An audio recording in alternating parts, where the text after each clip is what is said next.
당신은 멍청해진 게 아닙니다. 더 소름 끼치는 건 따로 있습니다. 원래는 누구에게나 있던 생각하는 능력이 교육이라는 이름 아래 조금씩 꺾였다는 거죠. 그것도 비유가 아니라 그 과정을 직접적인 고. 리처드 파인만은 그 과정을 직접 목격했고 왜 똑똑해하는 현실 앞에서 갑자기 무력해지는지 정확히 기록했습니다.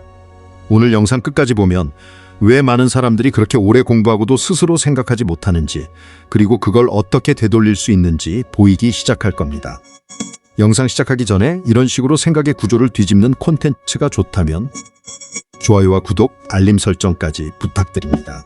그리고 댓글에 학교가 당신에게 가르쳐준 것보다 빼앗아간 게 더 많다고 느낀 적이 있다면 한마디 남겨주세요. 여기는 파인만의 질문입니다. 1952년 브라질 리우데자네이루 코넬대 교수였던 리처드 파인만이 한 강의실에 들어갑니다. 우수했습니다. 학생들은 브라질 시험 성적도 좋았고 양자역학 공식도 정확히 말할 수 있었죠. 교과서망도 잘 교육받은 학생들이었습니다. 누가 봐도 잘 교육반이 질문 하나를 던집니다. 빛이 물에 반사될 때 그 빛 질문 하나를 던집니다. 그 빛은 어느 방향으로 편광되는가?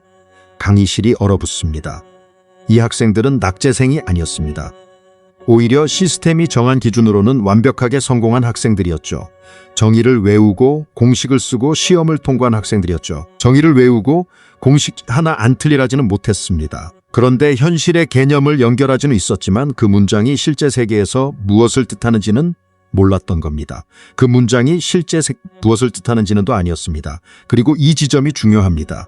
이건 브라질만의 문제가 아니었습니다. 파인만은 교육 시스템의 예외도 안지에서도 프린스턴에서도 코넬에서도 봤습니다. 학생들은 외웠고 통과했고 인정받았지만 생각하지는 못했습니다. 교육은 실패한 게 아니라 정확히 의도한 결과를 만들어내고 있었던 겁니다. 당신도 아마 비슷했을 겁니다. 12년 넘게 학교를 다니고 대학에 가고 어떤 사람은 대학원까지 나옵니다. 수천 시간, 수많은 시험, 엄청난 등록금. 그런데 막상 남은 건 뭘까요? 내 전공을 12살짜리 아이에게 쉽게 설명하는 건 어렵고 실제 문제 앞에서 아이에게 쉽게 설명하는 켜고 스스로 새로운 통찰을 만들기보다 누가 말했는지부터 찾게 됩니다. 이게 왜 생길까요? 지능이 부족해서일까요? 파인만이 본 건 정반대였습니다. 문제는 당신의 머리가, 교육은 당신의 머리가 아니라 그 머리를 훈련한 방식에 있었습니다. 우리는 늘 이런 말을 듣습니다. 교육은 생각하는 법을 가르쳐준다고. 우리 육은 이런 말을 듣습니다. 생각하는 척하는 법을 훈련시켰습니다. 그런데 파인만이 훈련시켰습니다. 이해 대신 수행, 탐구 대신 복종, 질문 대신 정답 맞히기. 겉으로는 비슷해 보여도 둘은 완전히 다릅니다. 어린아이를 떠올려 보세요. 전으로 아이들은 끊임없이 왜냐고 묻습니다. 신기한 걸 보면, 취한 걸 보면 직접 만져보고 어른이 그렇다고 하니 믿는 대신 진짜부터 묻죠. 원래 인간의 뇌는 그렇게 시작합니다. 의심하고 시험하고 시험하고 규칙이 바뀝니다. 그런데 학교에 들어가는 순간 쭉 기뻤습니다. 질문은 줄고 침묵은 늘고 정답은 교과서에 있고 검증은 시험 출제자 몫이 되고 학생은 원하는 답을 빨리 꺼내는 법을 배웁니다. 더 정확히 말하면 사고 습관이 천재라 습관으로 교체된 겁니다. 더 정확히 말하면 자연스러운 사고기의 습관이 다른 습관으로 교체된 겁니다. 오히려 그는 남들이 당연하게 받아들이는 학습 방식에 끝까지 길들여지지 않았습니다. MIT에서 다른 학생들이 교과서 공식을 외울 때 그는 공식을 처음부터 다시 유도해 봤습니다. 남들이 교수 말부터 다시 유도해 봤습니다. 남들이 교수 말을 믿을 때 그는 다른 학자들이 어려운 말로 권위를 만들 때 파인만은 어려운 개념을 신입생도 이해할 수 있게 설명했습니다. 차이는 IQ가 아니라 태도였습니다. 그는 시스템이 원하는 모범생의 뇌가 되지 않았습니다. 파인만이 발견한 파괴 방식은 크게 세 가지였습니다. 그리고 이 세 가지는 지금도 학교, 대학, 자격증 과정, 회사 교육 프로그램까지 거의 모든 곳에서 반복되고 있습니다. 첫 번째는 강의실에서 학생들은 편광의 정의를 외웠습니다. 전기장, 자기장, 진동평면 같은 단어를 정확히 말할 수 있었죠. 그런데 파인만이 물었습니다. 그럼 실제 물에 반사된 빛을 보면 어떤 일이 벌어지죠? 아무도 몰랐습니다. 공식은 말할 수 있는데 현상은 설명할 수 없었던 겁니다. 기호는 다룰 수 있지만 그 기호가 가리키는 현실은 보지 못했던 거죠. 이건 교육이 가장 자주 만들어내는 문제입니다. 학생은 단어를 배우고 정의를 외우고 문제풀이 패턴을 익힙니다. 그런데 그 개념이 실제 세계에서 어떻게 작동하는지는 거의 묻지 않습니다. 시험은 종종 무엇을 아는가를 묻는 것 같지만 사실은 교과서 문장을 얼마나 잘 재현하는가를 측정합니다. 그래서 많은 사람이 책 한 권을 읽고도 일주일 뒤 아무것도 남지 않는 겁니다. 내용이 삶과 연결된 적이 없으니까요. 머릿속에 들어간 건 현실이 아니라 기호였고 기호는 시험이 끝나면 증발합니다. 자격증을 따고도 자신감이 없는 이유도 같습니다. 시험은 개념을 실제 문제에 적용하는 능력이 아니라 정답을 알아보는 능력을 검증했기 때문입니다. 학위를 갖고도 내 분야를 쉽게 설명하지 못하는 이유도 같습니다. 전문 용어는 아는데 그것이 현실의 어떤 현상을 말하는지 자기 언어로 옮겨본 적이 없기 때문이죠. 없기 편합니다. 파인만의 해결법은 단순하지만 덮으세요. 그리고 저자의 용어를 쓰지 말고 자기 말로 설명해 보세요. 그 다음 그 개념이 현실에서 어떤 결과를 만들어낼지 하나만 책을. 이걸 적용하면 실제로 뭐가 달라지지? 내가 직접 관찰할 수 있는 건 뭐지? 당신은 이해한 게 아니라 외운 겁니다. 그리고 그 상태로도 높은 점수를 받았다면 시험이 틀린 걸 측정한 겁니다. 두 번째는 검증 능력의 포기입니다. 1900 캘리포니아주에서 대규모 과학 교과서 선정 작업을 진행합니다. 수백만 명의 학생들이 볼 책을 고르는 중요한 일이었죠. 위원회에는 전문가들이 모였고 출판사들은 화려한 추천서와 권위 있는 교수들의 이름을 내세웠습니다. 겉보기엔 완벽한 절차였습니다. 그런데 파인만은 이상한 걸 느낍니다. 위원들이 책 내용을 읽지 않는 겁니다. 추천한 사람이 누군지, 출판사가 얼마나 유명한지, 어느 규각 교수가 서명했는지만 보고 있었습니다. 파인만은 직접 책을 읽기 시작합니다. 설명이 실제로 이해되게 되어 있는지, 문제들이 사고를 가르치는지 아니면 암기만 요구하는지 정말 내용을 검토했죠. 그러다 한 수학 교과서가 올라옵니다. 표지는 훌륭하고 추천서는 화려하고 위원회는 승인하려 합니다. 그때 파인만이 손을 듭니다. 이 책은 승인하면 안 됩니다. 이유를 묻자 그는 말합니다. 제목 페이지를 제외하면 전부 빈 페이지입니다. 정말 그랬습니다. 책은 비어 있었습니다. 출판사가 마감 맞추려고 껍데기만 먼저 보낸 거였죠. 그런데 위원회는 거의 승인 직전까지 갔습니다. 왜냐하면 누구도 실제 내용을 검증하지 않았기 때문입니다. 권위가 보증하면 충분하다고 믿었으니까요. 이 사건이 상징하는 건 너무 큽니다. 교육은 우리에게 스스로 확인하는 습니까요? 오히려 확인하지 않는 습관을 보상해왔죠. 오히려 확인하지. 하버드 연구에 따르면 이라는 말이 나오면 방법론을 보지 않고 전문가 사람의 책이면 일단 옳다고 느끼는 습관. 이건 게으름이 아니라 오랫동안 훈련된 반응일 수 있습니다. 학교는 자주 이렇게 가르칩니다. 교과서를 의심하지 마라. 출처를 인용하면 내 말이 더 강해진다. 그런데 여기서 빠진 게 있습니다. 그 출처가 맞는지 내가 확인해 봤는가? 라는 질문이죠. 내기죠. 그래서 많은 사람들이 논쟁할 때 전문가들도 그렇게 말해라고는 하지만 내가 직접 검토해봤고 이런 이유로 맞다고 본다라고는 잘 말하지 못합니다. 파인만은 이걸 무례함이 아니라 지적위생이라고 봤습니다. 누군가 권위를 내세우면 그는 실제 증거가 뭐죠? 라고 물었습니다. 누군가 불가능하다고 하면 다른 방식으로 직접 해봤습니다. 누군가 안전하다고 하면 정말 안전한지 시험해봤습니다. 누군가 안전하다고 하면 금고를 열었던 것도 장난이 아니라 로스 앨러모스에서 자물쇠를 따고 권위가 보장하는 시스템이 현실에서는 얼마나 허술한지 보여주기 위해서였죠. 복구 방법은 명확. 전문가를 인용하면 실제 근거가 뭔지 물어보세요.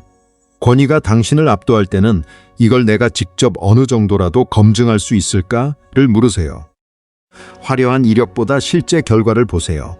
교육은 이걸 버릇없다고 느끼겠습니다. 파인만은 여기서부터 진짜 이해가 시작된다고 봤습니다. 그리고 세 번째, 가장 깊은 손상이 있습니다. MIT 시절 파인만의 수행으로 대체된 겁니다. MIT 시절 파인만의 동기들 중에는 그보다 IQ가 높고 더 모범적인 좋아하는 방식으로 많았습니다. 시험도 잘 받고 교수들이 좋아하는 방식으로 공부했죠. 그런데 몇 년 뒤 수없이 많은 과학자들도 못 푸는 문제를 다루고 있었습니다. 왜였을까요? 답은 성적표 바깥에 있었습니다. 다른 학생들이 시험에 나올 것만 공부할 때 파인만은 아무도 시키지 않은 문제를 노트에 적어 풀었습니다. 교과서에 이미 나온 공식을 왜 그런 방식으로 유도하는지 직접 다시 만들어 봤고, 그저 그 다른 표기법을 써보며 숨어있는 패턴을 찾았고 비효율적이더라도 돌아가는 길을 일부러 걸어봤습니다. 교수들 눈에는 비효율적이고 쓸데없는 행동처럼 보였죠.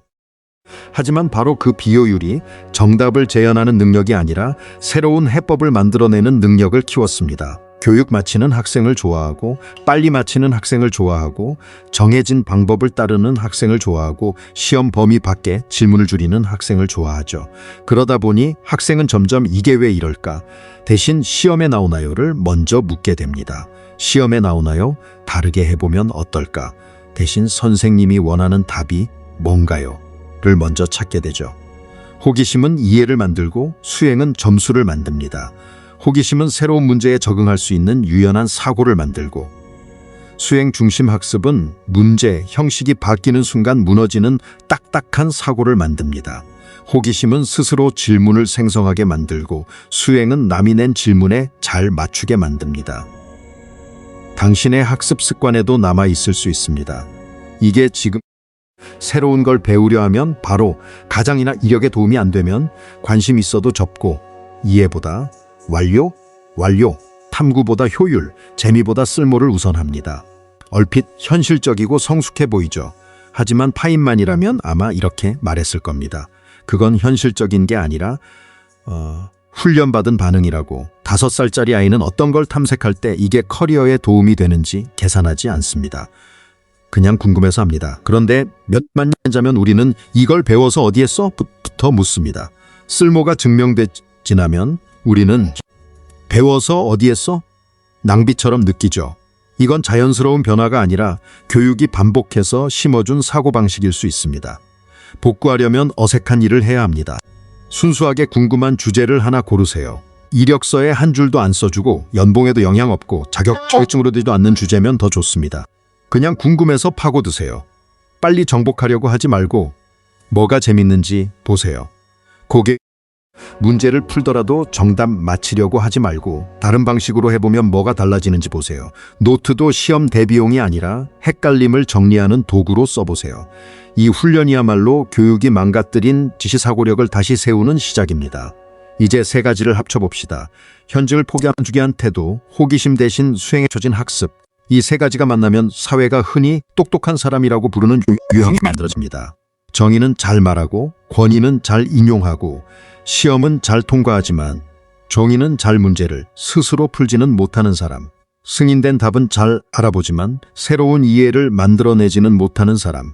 겉으로는 교육받았지만 안쪽에서는 점점 생각하지 않게 된 사람. 그래서 졸업 후에도 이상한 암탈합니다. 책은 읽는데 오래 남지 않고 자격은 쌓이는데 확신은 없고 좋은 작업을 보면 알아보겠는데 내가 직접 만들지는 못합니다. 그리고 속으로는 압니다. 내가 완전히 이해한 적은 많지 않았다는 걸.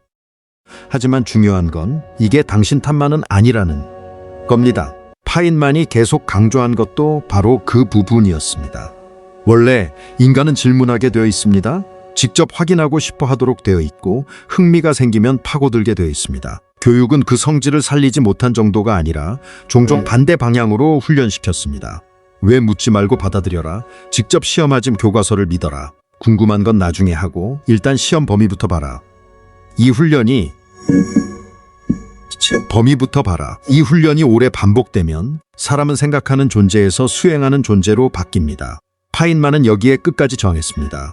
다른 학생들이 이를 따를 때 그는 직접 확인했고 남들이 권위를 따를 때 그는 직접 확인했고 남들이 취업 검에 나올 것만 공부할 때 그는 진짜 궁금한 멀줄 파고들었습니다. 교수들은 그를 비효율적이라 했고 어떤 사람들은 건방지다고 봤지만 결국 그는 노벨상을 받았습니다. 더 중요한 건 상이 아니라 그가 끝까지 보존한 능력이었습니다. 스스로 생각하고 의심하고 처음부터 다시 이해하는 능력. 파이만이 남긴 핵심은 거창한 공부법이 아닙니다. 오히려 학교가 가르친 것에 반대에 가깝습니다. 개념을 현실과 연결하라. 현실과 연결하라.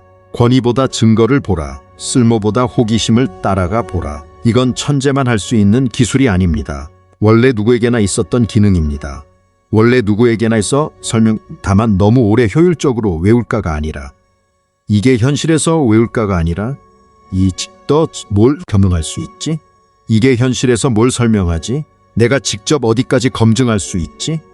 정답이 아니라 이해를 얻으려면 어떻게 접근해야 하지?